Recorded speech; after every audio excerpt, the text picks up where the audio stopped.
Amazon discovered a high volume of CSAM in its AI training data, but isn't saying where it came from. Publishers are blocking the Internet Archive for fear AI scrapers can use it as a workaround. And DeepSeek reportedly got China's approval to buy NVIDIA's chips. It's Friday, January 30th. I'm your host, Steve White, with a look at tech in the news this morning from Engadget.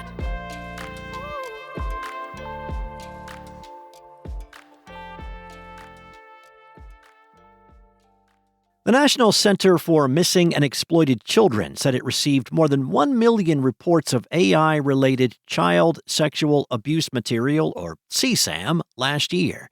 The vast majority of that content was reported by Amazon, which found the material in its training data, according to an investigation by Bloomberg.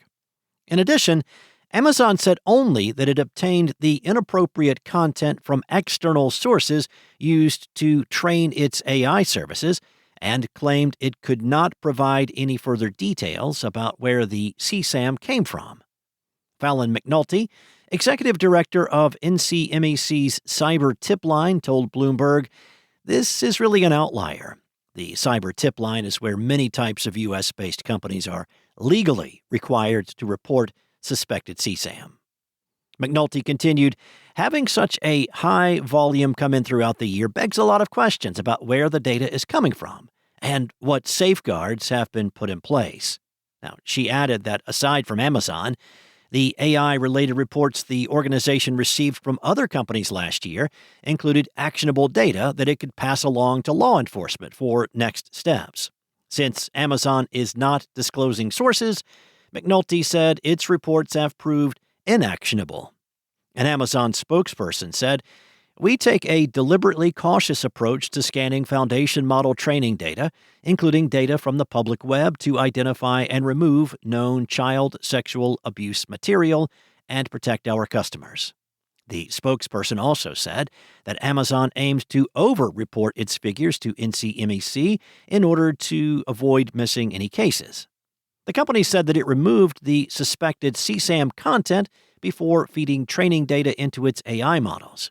In addition to issues such as abusive content being used to train models, AI chatbots have also been implicated in several dangerous or tragic cases involving young users. OpenAI and Character.ai have both been sued after teenagers planned their suicides with those companies' platforms. Meta is also being sued for alleged failures to protect teen users from sexually explicit conversations with chatbots. The Internet Archive has often been a valuable resource for journalists, from finding records of deleted tweets or providing academic texts for background research. But the advent of AI has created a new tension between the parties. A few major publications have begun blocking the nonprofit digital library's access to their content based on concerns that AI companies' bots are using the Internet Archive's collections to indirectly scrape their articles. Robert Hahn, head of business affairs and licensing for The Guardian, told Nieman Lab, "A lot of these AI businesses are looking for readily available, structured databases of content.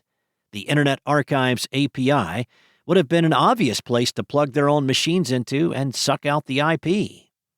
The New York Times took a similar step, saying, "We are blocking the Internet Archive's bot from accessing the Times because the Wayback Machine provides unfettered access to Times content, including by AI companies, without authorization." Subscription-focused publication The Financial Times and social forum Reddit have also made moves to selectively block how the Internet Archive catalogs their material. Many publishers have attempted to sue AI businesses for how they access content used to train large language models.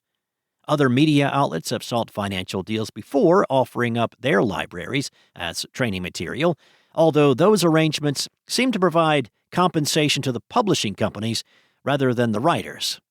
And that's not even delving into the copyright and piracy issues also being fought against AI tools by other creative fields, from fiction writers to visual artists to musicians. The whole Nieman Lab story is well worth a read for anyone who has been following any of these creative industries' responses to artificial intelligence.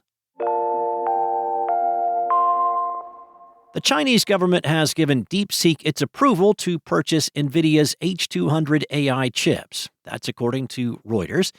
ByteDance, Alibaba, and Tencent have also reportedly received permission from Beijing to buy a total of 400,000 H200 GPUs.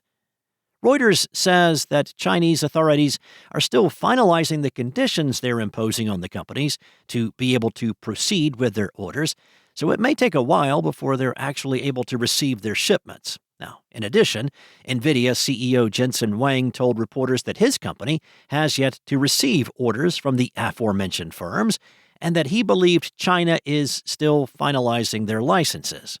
Back in December, the U.S. government allowed NVIDIA to sell its second-best H200 processors to vetted Chinese companies, in addition to its H20 model in exchange for a 25% tariff on those sales. China previously dissuaded local companies from purchasing NVIDIA's H20 chips, but it recently agreed to import hundreds of thousands of H200 units after Wang's visit to the country. While Chinese companies are striving to rely on local manufacturers, such as Huawei and Baidu, for AI chips, NVIDIA's technology is still more advanced. The H200 is only second to NVIDIA's B200 and is around 6 times more powerful than the H20. Stateside, DeepSeek's purchase could lead to questions from authorities. As Reuters noted, a lawmaker just accused NVIDIA of helping DeepSeek develop AI models that were subsequently used by the Chinese military. Thanks for listening. There's more to these stories and more tech news at Engadget.com. This episode featured journalism from Anna Washenko and Mariella Moon, and it was voiced and produced from the sound studios of Spoken Layer. Enjoy your weekend. I'll be back on Monday morning with more tech news from Engadget.